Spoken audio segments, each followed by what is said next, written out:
नमस्कार, hello dear friends. This is my model number 34 जिसका नाम है systematic planning process philosophy. So hi, I am CK means CHRANKMAR Charan Kumar. I am host on this philosophy. सबसे पहले आपका हार्दिक स्वागत करता हूँ हमारे अपने channel CK pen art logic meditation में। तो चलिए स्टार्ट करते हैं। जैसा कि आप यहाँ पर देख पा रहे होंगे, सिस्टमैटिक प्लानिंग प्रोसेस का मतलब होता है कि किस प्रकार से हमारे जीवन को ईश्वर ने पहले ही सिस्टमैटिक प्लानिंग प्रोसेस के माध्यम से डिज़ाइन कर कर हमें इस दुनिया में भेजा है। तो उसी के बारे में हमने इसमें आपको एक्सप्लेन किया है। चलिए स्टार्ट करते हैं। जैसा कि आप यहाँ पर देख पा रहे होंगे हमारे इंटरेस्टिंग क्रिएटिव केचरों को, जिसके माध्यम से हमने आपको समझाने का प्रयास किया है जीवन में जो होता है सब सिस्टमैटिक होता है।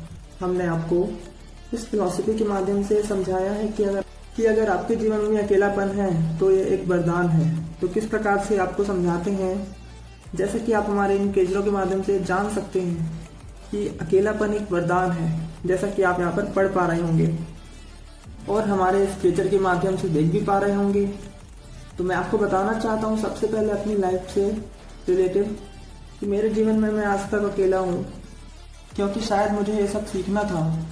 और अगर मैं इस प्रकार के मोह माया या प्रेम के जंजाल में फंस जाता या मुझे मेरा प्रेम मिल जाता तो उसके टॉक्सिक रिलेशनशिप में मैं अपना पूरा कीमती समय बर्बाद कर लेता और मैं अपने इस पैशन को कुछ समय दे ही नहीं पाता, ना मैं अपनी फिलॉसफियों को क्रिएट कर पाता, ना अपनी आर्ट को पहचान पाता। तो इसी बात को हमने अपने स्क्रेचर के माध्यम से आपको समझाने का प्रयास किया है। जैसा कि आप यहाँ पर देख पा रहे होंगे कि बिना सफलता के अगर प्रेम मिल जाता तो दुनिया उंगली उठाती।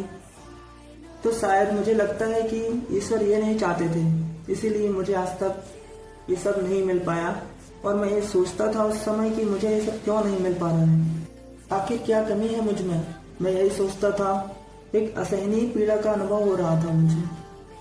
उसके साथ साथ बहुत सारी प्रॉब्लम्स थी, जैसा कि आप यहाँ पे मेरे स्क्रेचर के माध्यम से देख पा रहे होंगे। तो मैं इस प्रकार से हमेशा दुखी ही रहता था, स्वयं को केवल दुखी अनुभव कराता था, जैसा कि आप देख पा रहे होंगे।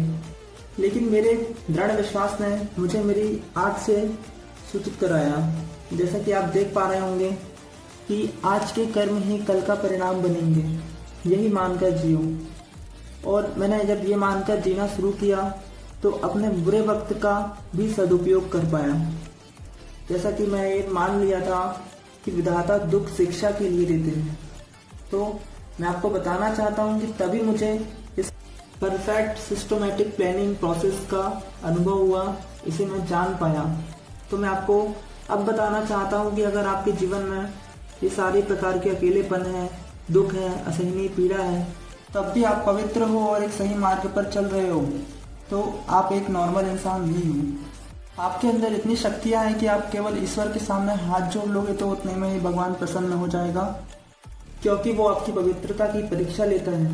मैं आपको बताना चाहता हूँ कि जैसा कि आप हमारे इस पिक्चर के माध्यम से देख पा रहे होंगे, इसमें आपको एक छोटा सा पेड़ दिख रहा होगा जो कि मुरझाया हुआ है, जिसके जीवन में बहुत ही ज्यादा संघर्ष होता है। ये पेड़ उसकी हालत और उसके जीवन के रूखे सूखेपन को प्रदर्शित करता है। तो ये उसकी परीक्षा होती है कि आपको जो देना है आप उसके लायक हो या नहीं। तो मैं आपको यही बताना चाहता हूँ कि सबसे बड़ी चीज है पवित्रता। अगर आपने अपने पवित्रता को असहनीय पीड़ा के बाद भी खंडित नहीं होने दिया तो आपने वो हासिल कर लिया है जो आपको बहुत ही विशेष बना देगा उन साधारण लोगों से। तो मैं आपको ये बताना चाहता हूँ, पवित्रता से मेरा ये आशय है कि जिन लोगों ने विवाह से पूर्व कभी अपने आप को खंडित नहीं होने दिया, किसी के साथ शारीरिक संबंध नहीं बनाए, वो इंसान एक पवित्र श्रेणी में आता है। तो ये आपकी परीक्षा होती है, इसमें आपको उत्तीर्ण होना होता है। तो हमारे इस पेन आर्ट के सूचक के माध्यम से मैंने आपको ये तो समझाया है कि अगर आपके जीवन में रूखा सूखा या जितनी भी परेशानियां, प्रॉब्लम्स सारी इस पेड़ के माध्यम से मैंने आपको समझाई है, अगर आ गई हैं तो आप अपने आप को मात्र संभाल कर अपनी कला पर अपने आप को व्यस्त रख सकते हैं। तो इस बात को ध्यान में रखकर कि आज अगर पतझड़ है जीवन में तो कल सावन भी अवश्य आएगा, जैसा कि तो मात्र इसी बात को ध्यान में रखकर मैं अब तक के सफर को पूरा कर पाया हूँ और अपने सारे क्रिएटिव नॉलेज और पेन आर्ट को क्रिएट कर पाया हूँ। तो मैं आपको बताना चाहता हूँ कि अगर आप पवित्रता के साथ चल रहे हैं तो आप और भी बेहतर बन के दिखाएंगे अपने आप को। तो आप वो हासिल कर सकते हैं जो आम लोगों की सोच से परे है। तो मैं आपको बताना चाहता हूँ कि इसका पता भविष्य में चलता है। कुछ तकलीफें और दुख जो तुम्हें दिए गए हैं वो ही तुम्हें अमृत की प्राप्ति कराएंगे। तो जैसे कि आप मेरे इस पिक्चर के माध्यम से देख पा रहे होंगे कि मेरे दो प्रकार के पिक्चर आपको यहाँ पर दिख जाएंगे, जो कि एक अपने अतीत को देख रहा है और दूसरा अपने भविष्य को देख रहा है। तो एक भविष्य काल को प्रदर्शित करता है, एक अपने भूतकाल को प्रदर्शित करता है। तो आज मैं जब अपने वर्तमान में खड़ा होकर इन दोनों प्रक्रियाओं को देखता हूँ तब मुझे समझ में आता है कि जो हुआ अच्छे के लिए हुआ। तो मोस्ट मैं इस सत्य को तभी देख पाया हूँ जब मैंने अपने समय का सदुपयोग किया है, अपने आप के बेस्ट वर्जन को पहचान पाया हूँ, अपने आप को पवित्रता से बांध पाया हूँ आज तक। और सबसे पहले एक बात आपको बताना चाहता हूँ कि जिस इंसान ने दुख और पीड़ाओं से अपना सफर तय किया है उस इंसान को कोई गिरा नहीं सकता। जिसने इस मार्ग को चुना है वो इंसान जीत हार से सबसे परे है। उस इंसान को मंजिल मिल ही जाएगी किसी भी हालत में और किसी भी परिस्थिति में। मात्र अपने सही मार्ग को चुनना और अपने माता पिता का ध्यान रखना, बस हमारे जीवन में मात्र ये दो चीजें करना। कहीं ना कहीं से घूम फिर के, कहीं ना कहीं से घूम घाम के सक्सेस आप तक पहुंचेगी, आपको सफलता मिलेगी, आपके जीवन में सारी प्रॉब्लम्स और परेशानियों का सलूशन होगा। तो मैं आपको बताना चाहता हूँ कि किस प्रकार से हमारे भविष्य में इसका एक अच्छा इफेक्ट पड़ता है।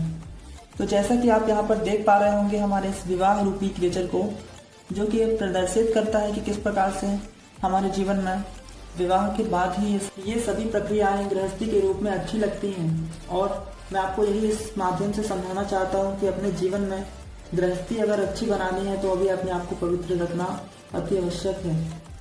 तो मैंने तो अपनी पवित्रता उसी के लिए संभाल कर रखी है जिससे मेरा विवाह होगा। तो मैं तो अपने जीवन साथी के अलावा अपनी पवित्रता किसी को सौंप ही नहीं सकता, दे ही नहीं सकता, और ना मैंने आज तक ऐसा किया है और ना ही मैं आगे ऐसा करूंगा, क्योंकि मुझे ये पता चल चुका है कि सुख दुख तथा वासना मानवता की एक परीक्षा होती है। तो जैसा कि आप यहाँ पर पढ़ सकते हैं, और विधाता सुख मानवता की परीक्षा के लिए देता है। जैसा कि आप मेरे इस क्रिएचर को देख पा रहे होंगे, जो कि ये दर्शाता है कि मेरे आज के जीवन से विपरीत है ये क्रिएचर। मैंने इसे इसी प्रकार से क्रिएट किया है कि मेरे पास एक समय बाद ये सारी सुख सुविधाएं और सुख होंगे ही। तो मैं आपको बताना चाहता हूँ कि अगर जीवन में सुख भी आ जाएगा तो मैं भी अपने चरित्र को कभी खंडित नहीं होने दूंगा, चाहे कितनी भी दुख परेशानियां या मृत्यु ही क्यों ना आ जाए। तो मैं जानता हूँ कि इस बात की परीक्षा भी होगी, एक समय ऐसा आएगा कि ईश्वर मुझे तब भी आजमाएगा। तो मैं आपको बताना चाहता हूँ कि मैं इतना तो रहना चाहता हूँ कि इस पर हाथ रख के मैं बोल सकूँ तो मेरी बात को सत्य समझा जाए। अपनी एक ऐसी इमेज तो मुझे क्रिएट करनी है, तो सीके तक पहुँचने का ये मार्ग मेरे लिए थोड़ा सा कठिन जरूर है, लेकिन हाँ पहुँच जाऊँगा। तो चलिए हम आपको समझाते हैं। जैसे कि आप हमारे इस पिक्चर के माध्यम से देख पा रहे होंगे कि किस प्रकार से अब हमने आपको ये बताने का प्रयास किया है कि पवित्रता और पवित्रता का संगम क्या होता है। अगर आपने अपने आप को पवित्र रख लिया है असहनीय पीड़ा और असहनीय दर्द के बाद भी, तो पवित्र प्रेम संयोग आपको ही मिलेगा। जैसा कि आप देख पा रहे होंगे, पवित्रता और पवित्रता के संगम से ही पवित्र प्रेम संयोग का मेल हो पाता है। लेकिन सबसे अहम बात, ये सब आपको तभी मिलेगा जब आपका चरित्र पवित्र होगा, तभी आपको पवित्र प्रेम संयोग का वो सुख मिल पाएगा। तो मैं आपको हमारे इस क्रिएचर के माध्यम से समझाना चाहता हूँ कि जिस प्रकार से उस पेड़ में सूखा पड़ा हुआ था, आज इस पेड़ को आप देख सकते हैं एक हरियाली से खिल चुका है एकदम। तो हमने आपको यही समझाया है कि अपनी योग शक्ति को जागृत करना होगा। अपनी उस योग शक्ति को जागृत करने के लिए हमें इस मार्ग से खुद को जोड़कर ब्रह्मचर्य को वर्तमान में अपनाना होगा, तभी हम अपनी इस योग शक्ति को जागृत कर पाएंगे। तो चलिए आपको बताते हैं कि अगर आप ऐसा करेंगे तो आपको कभी सेक्सुअल लाइफ में कोई प्रॉब्लम नहीं होगी, आपके जीवन में हरियाली ही हरियाली होगी, आपके जीवन में एक सुखद परिणाम आएंगे। जिस प्रकार आप हमारे इस क्रिएचर के माध्यम से देख पाएंगे कि किस प्रकार से पवित्र संगम से एक सुंदर जीवन का निर्माण होगा। तो मैं आपको बताना चाहता हूँ कि जब भविष्य में आपको ये सब सुख मिलने वाले होंगे, तभी आपके वर्तमान जीवन में बहुत सारी परीक्षाएं और प्रताड़नाएं होंगी। तो इसी प्रक्रिया को कहते हैं लिखी हुई सिस्टमैटिक प्लानिंग प्रोसेस, जो कि ईश्वर लिखकर भेजता है। तो मैं आपको बताना चाहता हूँ कि जो होता है वो अच्छे के लिए होता है। इस बात का पता हमें तब चलता है जब हम पीछे मुड़कर अपने पद चिन्हों को देखते हैं, तभी हमें इस नियति के उचित विधि के विधान का पता चल पाता है। मानव अल्पज्ञ है, भविष्य नहीं जानता, लेकिन इस प्रकार वो अपने आगे के नियति और उचित नियति के विधान को स्वीकारता है। तो मैं आपको यही बताना चाहता हूँ कि अपने वर्तमान को स्वीकार कर मात्र अपने भविष्य के लिए कार्य करना प्रारंभ करिए। तो जिस प्रकार मैंने अपने वर्तमान के सारे दुखों को नज़रअंदाज कर अपने इस कठिन समय और परिस्थिति से सीखकर अपने इस क्रिएटिव नॉलेज को क्रिएट कर पाया हूँ, उसी प्रकार मैं भी चाहता हूँ कि इस सिस्टमैटिक प्लानिंग प्रोसेस को आप समझें। तो अगर आप अब तक ये सब बातें नहीं जानते थे तो अब अपने आप को एक पवित्रता से जोड़ सकते हैं। तो मैं आपको बताना चाहता हूँ कि जैसा कि आप यहाँ पर देख पा रहे होंगे, हमारे इन पेजों के माध्यम से हम आपको बताते हैं कि जीवन में सुख और दुख क्यों आते हैं। जीवन में सुख और दुख के आने के 3 कारण हो सकते हैं, जैसा कि आप हमारे इस क्रिएचर के माध्यम से जान सकते हैं कि जीवन में सुख और दुख 3 कारणों से आते हैं। हमारी इस फिलॉसफी और हमारे इस क्रिएचर के माध्यम से हमने आपको ये एक्सप्लेन किया है कि ऐसे कौन से वो 3 कारण हैं जिनके कारण हमारे जीवन में सुख और दुख का आगमन होता है। तो चलिए आपको एक्सप्लेन करते हैं। तो जैसा कि आप यहाँ पर देख पा रहे होंगे, अपने हाथों की 3 उंगलियों के माध्यम से ये आपको समझाने का प्रयास किया है कि जीवन में दुखों के आने के 3 कारण हैं। तो जैसा कि मेरे इस पिक्चर को आप देख पा रहे होंगे, जो कि एक फिलोसोफर के लुक में आपको समझा रहा है अपने उंगलियों के माध्यम से कि 3 कारण हैं हमारे जीवन में सुख या दुख के आने के। तो पहला कारण मैं आपको बताना चाहता हूँ, जैसा कि आप यहाँ पर पढ़ सकते हैं, या तो वो आपके ही द्वारा किए गए कर्मों का फल हो। पहला कारण है कि आपके जीवन में सुख या दुख हो, वो आपके ही द्वारा किए गए कर्मों का फल हो सकता है। शायद आपने अच्छे कर्म किए होंगे तो आपके जीवन में सुख होगा, बुरे किए होंगे तो आपके जीवन में दुख होगा।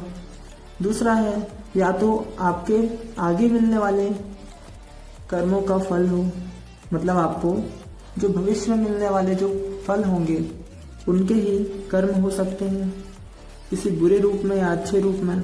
तो मैं आपको इन दोनों माध्यम से आपको ये समझाने का प्रयास कर रहा हूँ कि जो भी है, जैसा भी है, उसका एक सिस्टमैटिक प्रोसेस है। इसी बेसिस पे हमने हमारी इस फिलॉसफी का नाम सिस्टमैटिक प्लानिंग प्रोसेस रखा है, जैसा कि मैंने आपको पहले समझाया है। तो चलिए आपको मैं इस बात को हमारे स्क्रिप्चर के माध्यम से समझाने का प्रयास करते हैं। जैसा कि हमारी फर्स्ट स्क्रिप्चर को आप देख सकते हैं, जैसा कि हमारा पहला जो मार्ग है वो आपको कहता है कि आपके द्वारा किए गए कर्मों का फल हो सकता है। इसका मतलब ये कि शायद आपने मेहनत की हो किसी चीज़ को पाने की, आपने उसे पा लिया हो। जैसा कि आपको मेरा एक क्रिएचर दिख रहा होगा जो कि ये काम तोड़ रहा है, जो कि ये बताता है कि इसने आम तोड़ने के लिए थोड़ी सी मेहनत की है, तभी इसके पास आम है।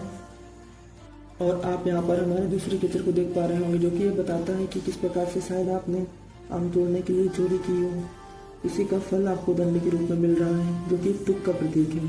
तो ये दोनों सुख और दुख के प्रतीक आपको मिल जाएंगे। तो चलिए आपको बताते हैं हमारे तीसरे मार्ग के बारे में, जो कि सबसे स्पेशल है। जैसा कि आप यहाँ पर पढ़ पा रहे होंगे, नियति निर्माण। नियति निर्माण तक पहुँचने के लिए एक मार्ग हो सकता है। नियति निर्माण एक ऐसा मार्ग है जो इस जीवन से सारे मोह और बंधनों को जीते जी ही मुक्त कर देता है। हो सकता है ये आपको अकारण ही अत्यधिक सुख या दुख की प्राप्ति दे दे, या उससे अवगत करा दे, जिससे आपके मोह माया और बंधन तथा जीवन जीने की आस ही साधारण हो जाए। तब आप इस नियति निर्माण के अत्यधिक करीब हो जाएंगे। मैं आपको समझाना चाहता हूँ कि अगर आपके जीवन में अत्यधिक सुख और या अत्यधिक दुख है, तो आप इस जीवन को एक साधारण रूप में देखना प्रारंभ कर दोगे, क्योंकि ये इस प्रकार की प्रक्रिया को प्रदर्शित ही करता है कि आपको ये नियति निर्माण तक पहुंचाना चाहता है। नियति निर्माण एक ऐसा मार्ग है जिसमें से आपको सीधे मोक्ष की प्राप्ति हो जाती है। तो हमारे इस विशेष मार्ग की सबसे अच्छी बात यह है कि इसमें जीवन या जन्म लेने की प्रक्रिया ही खत्म हो जाती है। तो मैं आपको बताना चाहता हूँ कि इसी मार्ग तक मुझे पहुँचना है, जिसके लिए मुझे अपने आप को शाश्वत सत्य से जोड़ के रखना होगा। तो ये 3 प्रकार के मार्ग मैंने आपको बताए, जो कि हमें सुख या दुख से अवगत कराते हैं। तो ये 3 कारण हो सकते हैं। तो मैं आपको बताना चाहता हूँ कि अगर आप तो हमारे इस लेक्चर के माध्यम से मैं आपको ये समझाना चाहता हूँ कि अगर आप स्वयं को अत्यधिक दुखी अनुभव कराते हैं तो आपको ऐसा नहीं करना है। ये मान के चलना है मात्र एक जीवन पथ है, जिसमें आपको एक सुंदर और अच्छे पेड़ लगाते चलना है। जैसे कि आपको दिख रहे होंगे, मैंने अपने कलर रूपी पेड़ यहाँ पर लगाए हुए हैं, जो कि शायद एक न एक दिन बड़े पेड़ों के रूप में रूपांतरित हो जाएंगे। तो ये मेरे पौधे हैं, जिन्हें मैंने कलर रूपी माध्यम से लगाया है। तो मैं आपको बताना चाहता हूँ कि जब हम कभी अपने रैंक को देखते हैं, जैसे कि आपको हमारे हाथ वाले क्रेचर में दिख रहा होगा, तो ये परसेंट रैंकिंग क्रेचर आपको समझाता है कि जब कभी आप जिस भी मार्ग से आए हों, उस मार्ग में आपने अपने सबूत छोड़े हैं या नहीं। ये इस क्रेचर के माध्यम से, इस पेन आर्ट के माध्यम से हमने आपको समझाया है।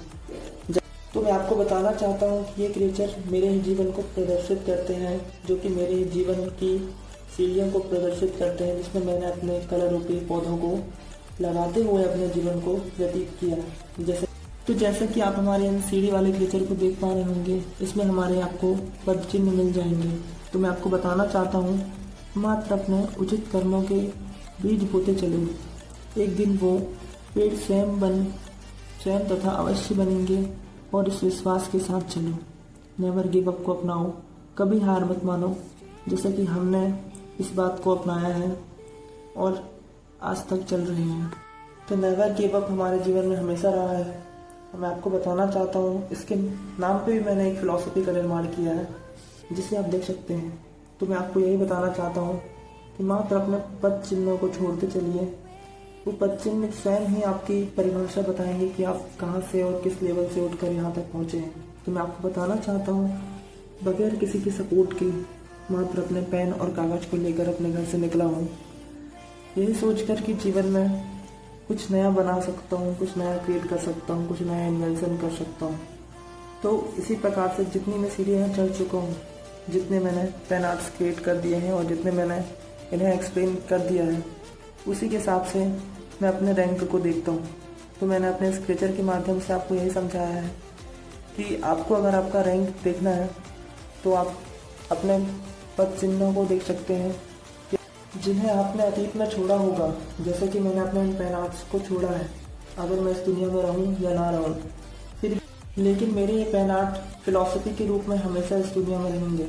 कोई आया था इस दुनिया में, उसने ये सब क्रिएट किया, इनका इन्वेंशन किया और इसे एक्सप्लेन करके वो गया है। तो मैं आपको बताना चाहता हूँ कि चिंता मत करना, कभी कभी कुछ गलतियाँ भी होंगी, क्योंकि गलतियाँ वही लोग करते हैं जो कुछ करते हैं। तो ऐसा बिल्कुल नहीं है कि मैं बिल्कुल परफेक्ट हूँ, गलतियाँ मैंने भी की हैं, तभी इतना सब कुछ सीख पाया हूँ। आप अगर गलती नहीं करेंगे तो आप कुछ नहीं सीख पाएंगे। मैं आपको मेरा पर्सनल अनुभव आपको बता रहा हूँ कि इतने सारे पेन आर्ट्स मैंने क्रिएट किए हैं, इनमें मैंने बहुत बार गलतियाँ की हैं, उसके बाद इन्हें एक अच्छा स्वरूप दे पाया हूँ। और यहाँ पर दूसरी बात आप जान सकते हैं, कभी कभी लोग आपके साथ धोखा भी करेंगे, पर ध्यान रहे, ये भी आपको बहुत कुछ सिखाएगा। बहुत से लोग इस दुनिया में अच्छे होंगे, बुरे होंगे, जो आपके साथ धोखा भी कर सकते हैं, अच्छा बनने का ढोंग भी कर सकते हैं, लेकिन आपको वो बातें बहुत कुछ सिखाएंगी। वो सब आपके साथ होगा क्योंकि आपको कुछ सिखाना होगा ईश्वर को। उस सीखों को अपने जीवन में अवतरित करते रहिए, या तो उन्हें किसी न किसी नोटबुक में लिखते रहिए। तो मैं आपको यही बताना चाहता हूँ कि हर किसी की बातों पर उतनी आसानी से भरोसा मत करना, क्योंकि दुनिया इतनी अच्छी भी नहीं है। तो इन सारे नॉलेजेस